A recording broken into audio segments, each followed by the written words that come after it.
हाँ, एक चीज़ मैंने बताया नहीं आपको, विज्ञान से आपके यहाँ पर 10 नंबर प्रश्न बनते हैं, ठीक है, और गणित से आपके 20 नंबर। Hello friends, this is Pankaj, welcome to Pankaj Edutech. दोस्तों, अगर आपने यूपी टेट परीक्षा या फिर सी टेट परीक्षा आपने पास किया है प्राइमरी लेवल का, तो आपको पता है कि यहाँ उत्तर प्रदेश में सहायक अध्यापक असिस्टेंट टीचर की वैकेंसी आती है।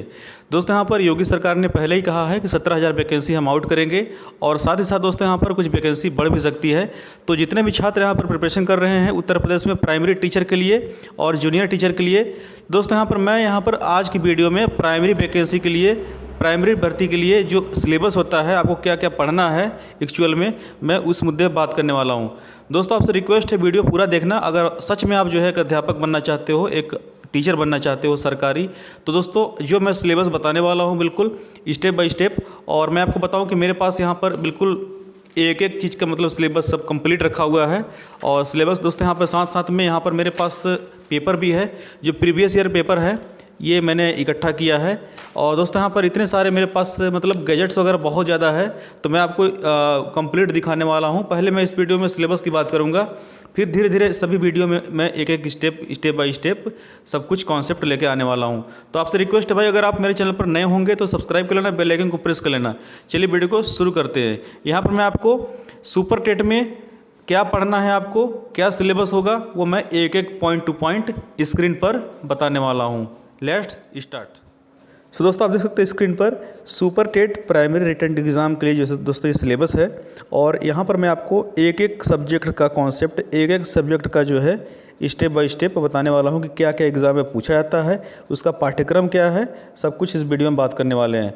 तो दोस्तों, यहाँ पर सबसे पहले मैं यहाँ पर आपको बता दूँ कि सिलेबस ये थोड़ा सा चेंजिंग भी हो सकता है कि नेक्स्ट टाइम कुछ परिवर्तन हो जाए सिलेबस में, लेकिन यहाँ पर आपको 95% यही मिलने वाला है। 5% आपको कुछ चेंजिंग देखने को मिल सकता है, लेकिन मैं उसकी भी गारंटी नहीं लेता, इसलिए क्योंकि सरकार वही है जो पहले सरकार थी, वो फिर सरकार आ गई है, तो सिलेबस वही रहने वाला है। तो चलिए हम बात करते हैं दोस्तों यहाँ पर सबसे पहले नंबर पर जो पहला सब्जेक्ट में तो क्या पढ़ना है। दोस्तों, यहाँ पर भाषा में जो आपको पता है कि भाषा में हमें हिंदी, संस्कृत था, अंग्रेज़ी होता है। तो दोस्तों यहाँ पर तीनों में जो है आपके प्रश्न क्वेश्चन आते हैं। हिंदी से भी क्वेश्चन आते हैं, और संस्कृत से भी क्वेश्चन आते हैं, और अंग्रेजी से भी क्वेश्चन आते हैं। तो दोस्तों यहाँ पर क्वेश्चन कितने कितने आते हैं। दोस्तों यहाँ पर ये मान लो कि आपके यहाँ पर 40 मार्क्स का जो है करीब 40 नंबर के, ठीक है, देख लो 40 नंबर के पूछे जाएंगे सिर्फ भाषा से, लैंग्वेज से, हिंदी, संस्कृत और अंग्रेजी से आपको यहाँ पर 40 मार्क्स के पूछे जाएंगे। आप देख लो, सॉरी, तो आपको यहाँ पर इसमें आपको ज़्यादा मेहनत करना है लैंग्वेज वाले पे, देख सकते हो 40 मार्क्स। यहाँ पर दोस्तों मार्क्स भी दिया हुआ है, यहाँ पर कंटेंट दिया हुआ, क्या क्या पढ़ना है सब कुछ दिया हुआ, ग्रामर, कंप्रहेंशन और व्याकरण एवं अपठित गद्यांश एवं पद्यांश। दोस्तों इससे क्या होता है, क्वेश्चन बनते हैं ऑप्शनल, और वहाँ पे आपको टिक करना होता है। तो दोस्तों ये जो है आपको पहले आपने देख लिया है, हिंदी, संस्कृत और अंग्रेज़ी 40 मार्क्स का होता है। इसको जो है आपको व्याकरण एवं अपठित गद्यांश एवं पद्यांश, ग्रामर, कंप्रहेंशन इंग्लिश में आता है, और ये हिंदी में आता है। ये क्लियर हो गया। अगर आपको साइंस पढ़ना है विज्ञान में, दोस्तों विज्ञान में क्या पढ़ना होगा। विज्ञान दोस्तों यहाँ पर दैनिक जीवन विज्ञान, गति, बल, ऊर्जा, दूर प्रकाश, ध्वनि, जीवों की दुनिया, मानव शरीर, स्वास्थ्य, स्वच्छता एवं पोषण, पर्यावरण एवं प्राकृतिक संसाधन, पदार्थ एवं पदार्थ की अवस्थाएं। तो दोस्तों यहाँ पर बिल्कुल बेसिक लेवल का है, आपको यहाँ पर बिल्कुल बेसिक चीज़ें पढ़नी है। ऑप्शनल एक एक नंबर के पूछे जाएंगे। मैं अभी सिलेबस के बारे में बात कर रहा हूँ, इसके बाद जो प्रश्न पूछे गए थे मैं उन प्रश्नों को भी बताऊँगा अगली वीडियो में। तो दोस्तों आपसे रिक्वेस्ट है कि इसलिए मैं बोल रहा हूँ आपको कि ज़रूर जुड़ जाना, तभी आपको बेनिफिट हो सकेगा। अब दोस्तों बात करते हैं यहाँ पर, अगर गणित पढ़ना है तो गणित में क्या क्या पढ़नी होगी आपको। बिल्कुल सटीक है, सब कुछ चीज़ें फिक्स हैं, आपको बस वहीं से पढ़ना है, क्वेश्चन वहीं से बनेंगे, कहीं से कोई आउट सिलेबस नहीं बनने वाला है। अंकीय क्षमता, ठीक है, गणितीय संक्रियाएं, डेसिमल, दशमलव, स्थानीय मान, ये सब आपने पढ़ लिया है। भिन्न, फ्रैक्शन और ब्याज, लाभ हानि, प्रतिशत, विभाज्य, गुणनखंड, एकीक नियम, सामान्य बीजगणित, क्षेत्रफल, औसत, आयतन और अनुपात, सर्वसमीकाएँ, सामान्य ज्यामिति और सामान्य सांख्यिकी। ये दोस्तों आपको पढ़ना है गणित में, मैथमेटिक्स में। अब दोस्तों बात करते हैं आपको यहाँ पर पर्यावरण एवं सामाजिक अध्ययन में क्या पढ़ना है। तो यहाँ पर दोस्तों आपको सौरमंडल, पृथ्वी की रचना, मतलब आपको जियोग्राफी पढ़नी है इसमें, ठीक है, जियोग्राफी से क्वेश्चन आएगा। हाँ, एक चीज़ मैंने बताया नहीं आपको, विज्ञान से आपके यहाँ पर 10 नंबर प्रश्न बनते हैं, ठीक है, और गणित से आपके 20 नंबर बनते हैं। मतलब जो सबसे अधिक प्रश्न बनते हैं आपके लैंग्वेज से बनते हैं, इसके बाद गणित से बनते हैं, और नीचे आप 30 नंबर सबसे अधिक यहाँ बनते हैं सामान्य ज्ञान एवं समसामयिक घटनाएं। मतलब कि सामान्य ज्ञान और करंट अफेयर से 30 नंबर के क्वेश्चन बनते हैं। ये आप पढ़ें कहाँ से? करंट अफेयर आप खरीद लेना लेटेस्ट वाला, और आप जो है लूसेंट पढ़ना, बस इतना ही काफ़ी है। बाकी आपको जितना भी गैजेट्स मिले वो पढ़ लेना अपने हिसाब से। दोस्तों यहाँ पर पर्यावरण एवं सामाजिक अध्ययन में क्या पढ़ना है? पर्वत, पठार, नदी, महाद्वीप, सागर, जीव, प्राकृतिक संपदा, अक्षांश, देशांतर, सौर मंडल, भारत का भूगोल, स्वतंत्रता संग्राम आपको पता ही है, ये बीटीसी में आपने बीएड में पढ़ ही लिया होगा। भारतीय समाज सुधारक जितने भी थे, भारतीय संविधान, ये बहुत ही ज़रूरी होता है। हमारी शासन व्यवस्था, यातायात एवं सड़क सुरक्षा, भारतीय अर्थव्यवस्था, चुनौतियाँ, हमारी सांस्कृतिक विरासत, पर्यावरण संरक्षण, प्राकृतिक आपदा प्रबंधन। ये दोस्तों आपको 10 नंबर का पूछा जाएगा। आपको इसको जो है बेसिक पढ़ लेना है। अब आगे बात करते हैं शिक्षण कौशल, जो कि दोस्तों इम्पॉर्टेंट होता है। शिक्षण की विधियाँ, कौशल, शिक्षण अधिगम के सिद्धांत, वर्तमान भारतीय समाज एवं प्रारंभिक शिक्षा, समावेशी। मतलब आपने बीटीसी जो पढ़ा है, यही सारे सब्जेक्ट हमने पढ़े हैं बीटीसी में, और दोस्तों वहीं सब कुछ ये सब्जेक्ट का डायरेक्ट नाम ही दे दिया है। आपने पढ़ा भी होगा शिक्षण अधिगम के सिद्धांत और समावेशी शिक्षा, प्रारंभिक शिक्षा के नवीन प्रयास, एक सब्जेक्ट ही था हमारे में। शैक्षिक मूल्यांकन एवं मापन, आरंभिक पठन कौशल, शैक्षिक प्रबंधन एवं प्रशासन। ये दोस्तों आपको 10 मार्क्स का पूछा जाएगा शिक्षण कौशल से। आगे बात करते हैं बाल मनोविज्ञान।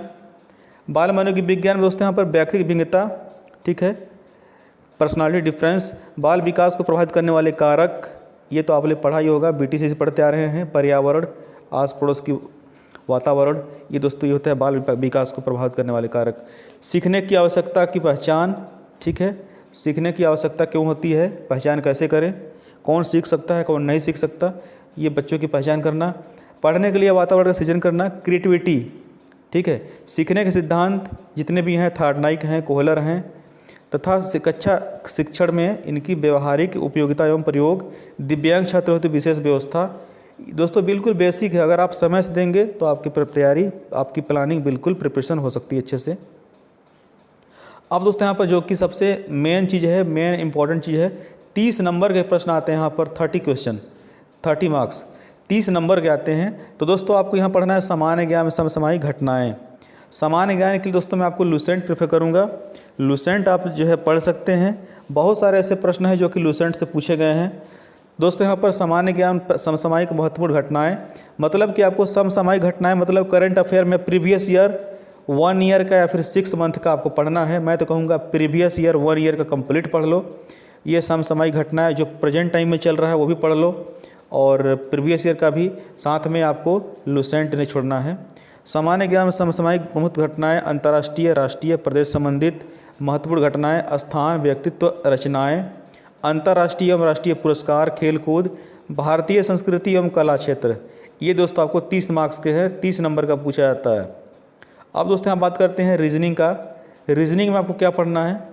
रीजनिंग दोस्तों आपको यहाँ पर analogic, assertion and reason, binary logic, classification, clock मतलब घड़ी, calendar, coding decoding, critical reasoning, cubes पढ़ना है, नंबर सीरीज पढ़ना है, पजल वगैरह आते हैं, सिंबल और नोटेशन आता है, वेन डायग्राम जो कि आप लोगों ने पढ़ा होगा, वेन डायग्राम को पढ़ना है, और ये दोस्तों पूरा कंटेंट आपको मिल जाएगा। डाइस वगैरह, data interpretation, direct sense test, grouping and selection, interference, letter series, ये दोस्तों आपको जो है रीजनिंग में पढ़ना है। तार्किक ज्ञान को बोलते हैं दोस्तों रीजनिंग। तो ये आपको रीजनिंग का सिलेबस है। रीजनिंग बहुत कुछ ज़्यादा नहीं पूछा जाता, ये कुछ ही नंबर के पूछे जाते हैं दोस्तों। आप देख सकते हैं 5 नंबर के, 5 मार्क्स के रीजनिंग जो है 5 नंबर का पूछा जाता है। आप थोड़ा सा ध्यान दे दोगे तो 5 में से आप 3 या 4 प्रश्न आप कर जाओगे आराम से, अदरवाइज आप ये 5 या 5 भी कर सकते हो। अब दोस्तों बात करते हैं नेक्स्ट, जो कि बहुत ही इंपॉर्टेंट है दोस्तों, यहाँ पर सूचना तकनीकी। दोस्तों यहाँ पर सूचना तकनीकी में दोस्तों शिक्षण कौशल विकास, कक्षा शिक्षण तथा विद्यालय प्रबंधन के क्षेत्र में सूचना तकनीकी, computer, internet, smartphone, OER open education resource, शिक्षण में उपयोगी ऐप्स, डिजिटल शिक्षण सामग्री के उपयोग की जानकारी, ये दोस्तों आप पढ़ोगे सूचना तकनीकी में, ये आपको 5 नंबर के प्रश्न आते हैं इस यहाँ से, ठीक है। यहाँ से आपको 5 नंबर के प्रश्न देखने को मिल जाते हैं। अब दोस्तों यहाँ पर जो लास्ट में है मैं बताऊँ आपको जीवन कौशल या प्रबंधन एवं अभिवृत्ति, जो कि बहुत इंपॉर्टेंट होता है। दोस्तों यहाँ से पूछेंगे व्यावसायिक आचरण एवं नीति, ठीक है, व्यावसायिक आचरण एवं नीति, शिक्षण की भूमिका, सुविधा प्रदाता, अनुश्रवणकर्ता, नेतृत्वकर्ता, मार्गदर्शक, परामर्शदाता।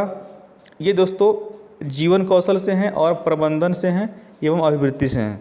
संवैधानिक और मानवीय मूल्य, दंड एवं पुरस्कार, व्यवस्था का प्रभावी उपयोग, ये दोस्तों आपको 10 नंबर का पूछा जाएगा, ठीक है। तो आपने देख ही लिया, आपको यहाँ पर टोटल 150 नंबर का सुपर टेट से प्रश्न बनते हैं।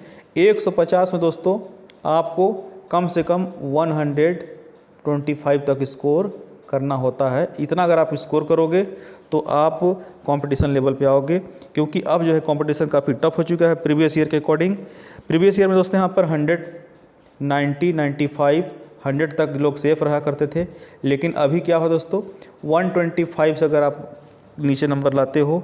मैं ये अनरिजर्व की बात कर रहा हूँ, जो अनरिजर्व जनरल कैटेगरी से हैं। रिजर्व ओबीसी के लिए बात करूँ तो लगभग 120 के आसपास या 15 से 20, और एससी कैटेगरी के लिए बताऊँ, एससी एसटी के लिए, एसटी के लिए मैं बताऊँ, एसटी के लिए 95 तक आप ला सकते हो, कोई इशू नहीं है। और एससी के लिए दोस्तों यहाँ पर 110 तक मान लो, 100 से लेकर 105 से लेकर 110 तक एससी कैटेगरी के लिए। तो इतने नंबर आप लाओगे टारगेट बना करके, तब जाके आपका सिलेक्शन होगा। हालांकि जो मेरी इच्छा है कि मैं बताऊं आपको, हमेशा आपको 130 का टारगेट लेके चलना चाहिए, चाहे जितना आ जाए। कोशिश यही रहनी चाहिए कि 130 हमको लाना है हर हाल में। तो दोस्तों यहाँ पर टोटल 150 क्वेश्चन होते हैं। 150 में आपको यहाँ पर सिक्योर करना, मिनिमम जो है आपको 90 मतलब 60% लाना होता है। मिनिमम जो प्रीवियस ईयर का रूल है, आपको 60% लाओगे तभी आप इस क्राइटेरिया में काउंट हो जाओगे कि आपको जॉब मिलेगी। दोस्तों इस समय एक वीडियो बनाने वाला हूं कि सुपर टेट में जॉब कैसे लगती है, कितने परसेंटेज मतलब यहाँ पर आपको लिया जाता है। तो दोस्तों यहाँ पर आपको पता होगा कि यहाँ पर जो आपका रिटन है 150 मार्क्स का, 150 नंबर का जो रिटन टेस्ट होता है, इसमें से आपको दोस्तों जितने भी नंबर आप गेन करोगे, ठीक है, जैसे मान लो आपने 100 नंबर ले आए, तो 100 का दोस्तों यहाँ पर 60% काउंट किया जाता है, ठीक है। 100 का 60% आपको काउंट किया जाता है, ठीक है। बाकी 40% दोस्तों आपकी मेरिट होती है।